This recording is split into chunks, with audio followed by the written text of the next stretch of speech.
Word on the street is that it was Ja Rule's own bodyguard who allegedly sprayed 50 with 9 bullets. That's insane. For years, everyone thought it was a dude named Daryl Homo Bound behind the shooting. Yeah, even 50 believed it. He even name-dropped Homo and many men like it was set in stone. But now, boom, plot twist. Detective Bill Cortortney says it wasn't Homo at all. He's calling out a whole different name, Robertson's son, Lion. So, how'd everyone get it twisted for so long? Maybe 50 was just trying to stay alive and saw the wrong face. Or maybe somebody fed him that name while he was laid up recovering. I mean, 9 shots that'll scramble anyone's memory. After the shooting, the streets went wild. Rumors were flying and names were getting tossed around like dice. But all that street chatter kept circling back to one man, Robertson Lyons. And get this, just days after 50 got lit up, Lyons was spotted kicking it right next to Ja Rule like nothing ever happened. What? That's when things started looking real shady. Detective Courtney wasn't sleeping on the job. He had ears everywhere. Snitches, club workers, even paparazzi were slipping him info about what was going down behind the scenes. That's when he found out something major. Ja Rule had actually put Lyons on payroll. Yep, he hired him. That had folks seriously questioning what Ja really knew. People already suspected that Supreme McGriff was pulling strings from the background. But this made folks wonder if Ja was more involved than he ever let on. Maybe he wasn't just keeping quiet. Maybe he was keeping secrets. And all this mess, it goes way back to when 50's guy Troy allegedly robbed Ja Rule. That robbery set the whole thing off. Jaws spotted someone from 50's camp in a club one night, and boom, it was on site from there. Later on, when Ja Rule and 50 Cent crossed paths again at another club, 50 actually tried to cool things down, tried to talk it out like grown men. But Ja wasn't hearing any of it. He was convinced 50 had something to do with that robbery, and that's all he needed to ride the beef harder than ever. The vibe turned from cold shoulders to full-on battle. People were whispering, why even talk to 50? Just because his boy was tied to the robbery? But behind closed doors, the story wasn't that simple. Word is 50 felt like he got played by Murder Inc. It all kicked off during the shoot for his track. That's when folks from Murder Inc. supposedly shaded him, acted like he didn't even matter. That moment, that's when the switch flipped. From that point on, 50 wasn't playing around. In 1999, he clapped back with a diss track called Life's on the Line, and he didn't hold nothing back. He went straight for Ja Rule and Murder Inc. Like he had a score to settle. And he did. Meanwhile, Ja Rule's career was on fire. His debut album, Venet Veti, was going platinum, and it felt like the whole industry was in his pocket. You couldn't turn on the TV or radio without seeing his face or hearing his voice. He had the spotlight locked down. But in 2000, everything exploded. Both Ja and 50 were booked at the same nightclub in Atlanta. Sounds like a regular night, right? Wrong. A few words turned into yelling, and next thing you know, fists were flying. It was no longer rap beef. It was real-life smoke. Later that same year, things got even more out of. 50 was recording at the iconic Hit Factory studio in New York when Ja Rule and his crew pulled up deep. Somebody must have tipped Ja off because they weren't showing up to patch things up. Nah, they came through looking for battle. That night ended with 50 Cent getting stabbed and fingers were instantly pointing at Murder Inc.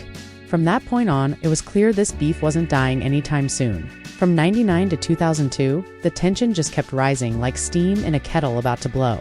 Then came 2002 and Wangster.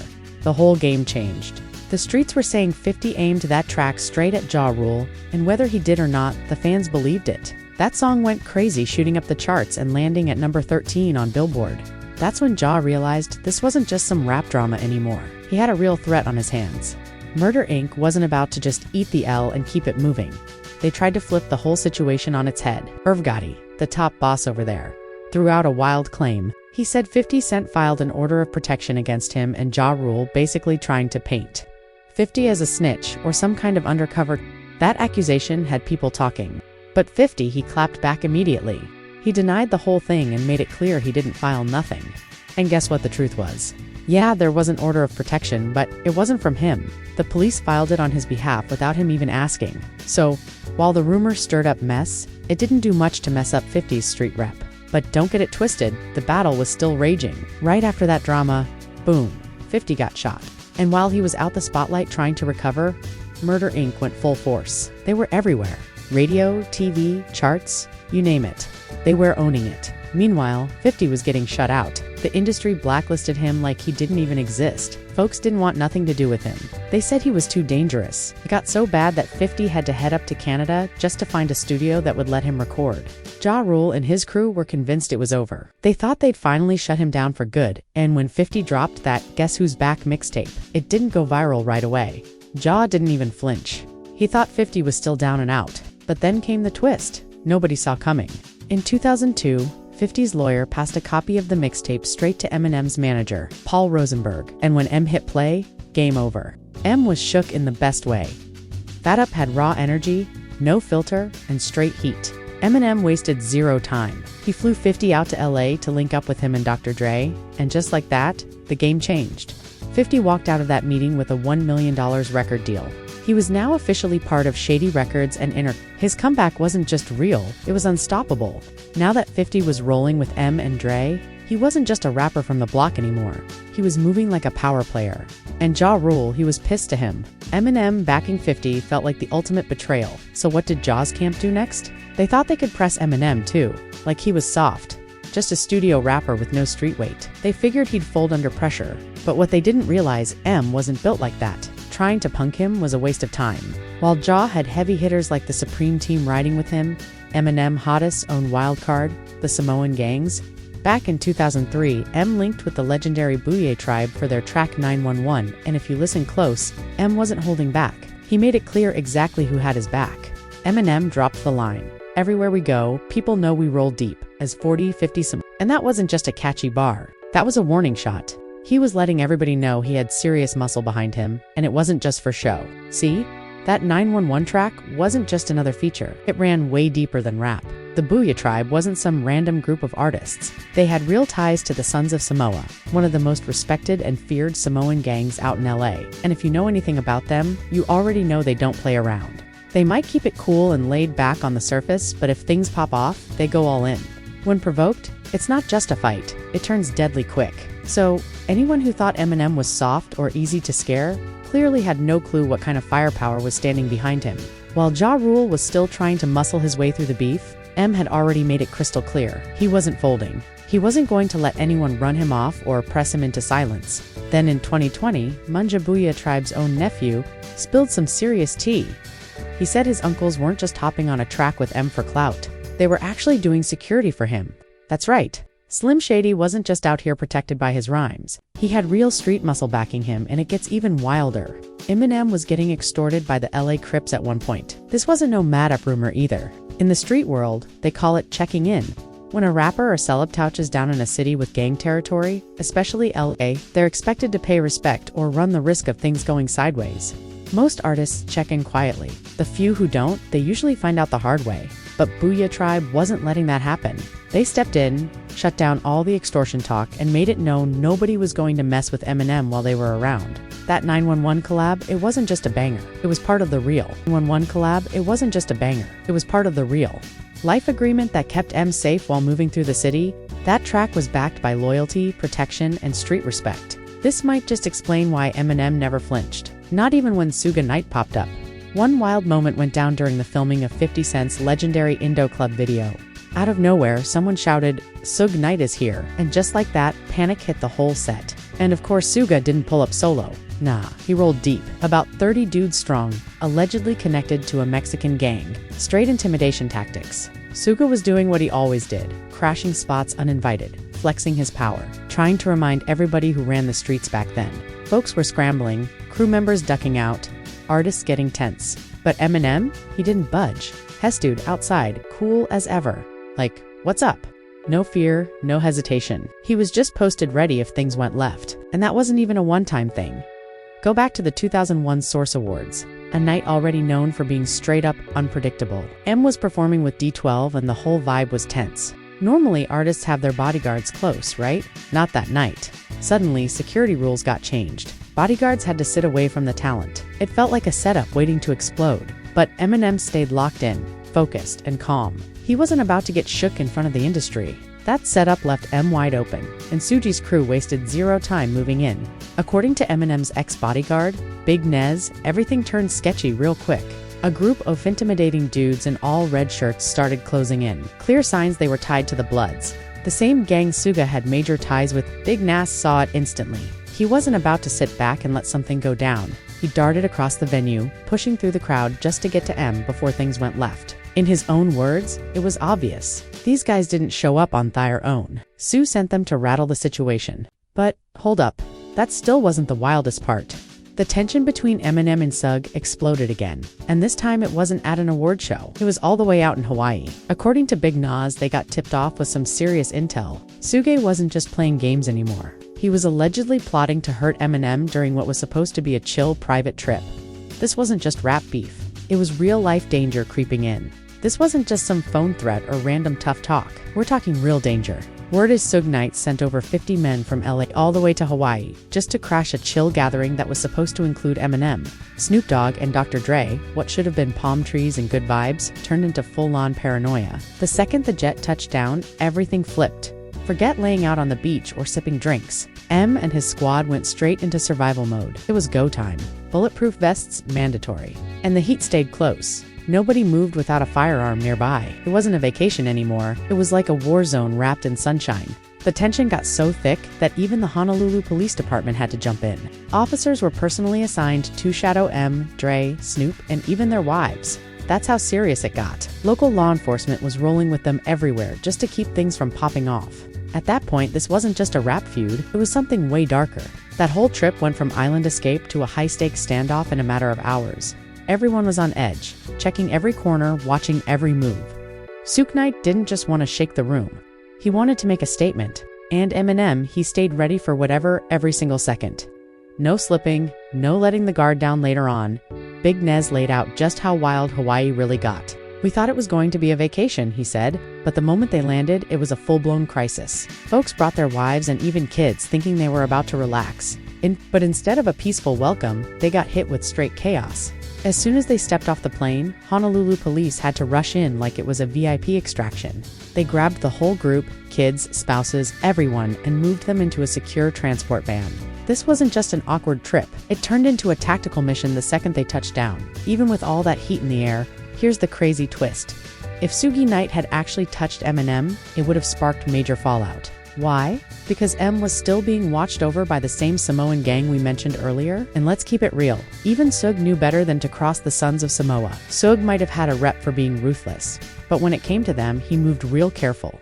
Now, here's where it got super personal. Eminem was already dealing with the streets with industry beef and Suge's threats, but Ja Rule made one huge mistake. He crossed a line that everybody in the game knows not to touch. He dragged Eminem's daughter into it. And if you know anything about M, you know that's the one thing you don't do. That's like pushing the red button.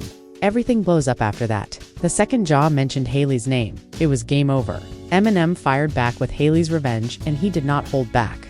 He lit Ja up on that track, and even added a skit where he's talking to Hailey directly. He asks her, "Hailey, what do you want to be when you grow up?" And she hits him with, "I don't know, but I don't want to grow up to be like Ja, little dirty kids." That wasn't just a diss. It was personal, raw, and straight up brutal. But M wasn't done emptying the clip. He linked up with 50 Cent for Hail Mary, and this one, man, it was a straight mockery. They clowned Ja Rule hard, calling him out for trying to ride Tupac's wave. They made it crystal clear. Ja wasn't packed, not in bars, not in heart, and definitely not in legacy. By that point, the message couldn't have been louder. Ja Rule picked the wrong fight. Eminem might have claimed he was done with the drama. But let's be real, when it came to Ja, he wasn't finished yet. Even after all those years, Eminem just couldn't let it slide. Fast forward to 2018, he dropped Kamikaze, and M was cut off on his way to his seat. And yep, slid in a sneaky jab straight at Ja Rule. Just a little reminder that the disrespect was still very much alive. M hadn't forgotten and definitely hadn't forgiven. Meanwhile, Ja Rule's career never really bounced back. He went from platinum plaques to becoming the punchline, especially whenever 50 Cent or Eminem come up. And in 2023, Ja cranked the weirdness to a whole new level. During his performance at the 2023 BMIR&B Hip Hop Awards down in Miami, Ja Rule showed up on stage tied to a wooden column looking like he was being crucified. No joke, he was up there performing his 2000 hit One of Us Wild gospel-style singers in white church. Robes surrounded him, and a glowing sunset played behind him on giant screens. The whole thing looked like a wild church play. 50 Cent saw the footage, and you already know he couldn't let that pass. In classic 50 fashion, he jumped on Instagram and torched him. He posted the video clip with a savage caption. "Look at this, his head is thinky, Jesus. WTF. You can't make this up, lol. So stupid." Oh, that was brutal. And of course, 50's crew was right there for the roast session. Tony Yao and Uncle Morta dove straight into the comments, flooding it with laughing emojis and non-stop clowning. This wasn't light trolling, it was an all-out comedy roast in front of the world. But here's the twist. Not everything stayed hostile. After over a decade of back and forth, something happened that nobody saw coming. 50 Cent and Ja Rule ended up on the same flight. Yep, same plane, same aisle, same air. And somehow it didn't blow up into chaos. No shouting, no fighting, just silent tension cruising at 30,000 feet. After the flight, Ja Rule even hit Twitter with a light joke, saying something that hinted maybe they were both too grown to keep the beef alive forever. Maybe, just maybe, it was time to finally let it rest. But knowing these two, that silence might just be the calm before the next clapback. But come on, you already know 50 Cent wasn't going to let that plain moment slide without dropping his version of the story. Of course, he had something slick to say. In a later interview, 50 couldn't resist. He claimed Ja Rule was shook the whole time they were on that flight together. According to 50, he kept walking up and down the aisle on purpose just to mess with Ja's head, like a quiet power play midair, letting him know who was really in control. But Ja Rule wasn't about to let that slide either. He pulled up on Vlad TV and shut it down quick. He said he was knocked out the entire flight, dead asleep, and had no clue what 50 was even talking about. According to Ja, it was just another one of 50's classic stories. Pure cap. Now, let's get into one of the most legendary petty moves 50 Cent ever pulled. And that's saying a lot. It all started when 50 posted a savage screenshot on Instagram. It showed Ja Rule's. A savage screenshot on Instagram. It showed Ja Rule's concert tickets being sold on Groupon. And if you know anything about Groupon, that's the discount app folks use when business is slow or seats aren't selling. Seeing Ja's name on there, that was like a billboard screaming, "Ain't nobody showing up?" But 50 didn't stop there. He took it to a whole new level. The tickets were just $15 each. So 50 decided to buy 200 front row seats, but not to fill them up, not to give them away, not even for charity. He bought those seats just so they'd be empty. Yep, you heard that right, empty on purpose. Picture it. Ja Rule hits the stage, ready to hype the crowd, ready to perform. And what does he see? The whole front section is a ghost town. No fans, no energy, just dead space. And then, right there in the middle of the silence, one guy, cool as ice, sitting all alone, munching popcorn like it's a movie premiere. And who was it? Of course, 50 Cent. That wasn't just trolling, that was next level pettiness. A savage stunt that turned a concert into a punchline and made sure Ja Rule never lived it down. The internet lost its mind. Memes, videos, non-stop jokes, it was everywhere. Folks couldn't believe just how far 50 Cent went with the trolling. It wasn't just petty, it was petty, genius. Some called it savage, some called it hilarious. But no matter what side you were on, one thing was clear. This became one of the most viral moments in hip-hop beef history. 50 made sure Ja Rule felt that silence deep in his soul. That empty front row, it echoed louder than any diss track ever could. He completely roasted Ja Rule. This had to be one of the pettiest, most over-the-top stunts anyone ever pulled in rap beat. And just when it looked like the dust was settling, 50 jumped back on Instagram and cranked the sarcasm to 100. He posted another pic. Pretending to hype up the concert he sabotaged with the caption, "What a show. I mean, just effing great. Do it again. My kid went to the restroom." Pure troll mode. He was clowning so hard social media couldn't catch its breath. People were crying, laughing, reposting the clip, and turning Ja Rule's concert into meme. Ja tried to clap back, saying 50 was making the whole ticket stunt up. But at that point, it was way too late. The internet had already crowned 50 Cent as the king of pettiness. Ja could talk all he wanted, but the damage was done. Memes had flooded the timeline, and no spin could save the narrative now.